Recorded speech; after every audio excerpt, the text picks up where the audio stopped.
devrinde cihanın en kudretli, en büyük devleti olan Selçuklu Devleti'ni var eden iki kardeş vardı.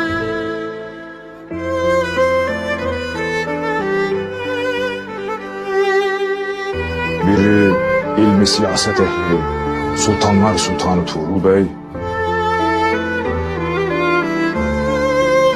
Ağabeyi, serdarlar serdarı, cenk meydanlarının ustası, çıplak elle pusat kıran Çağrı Bey.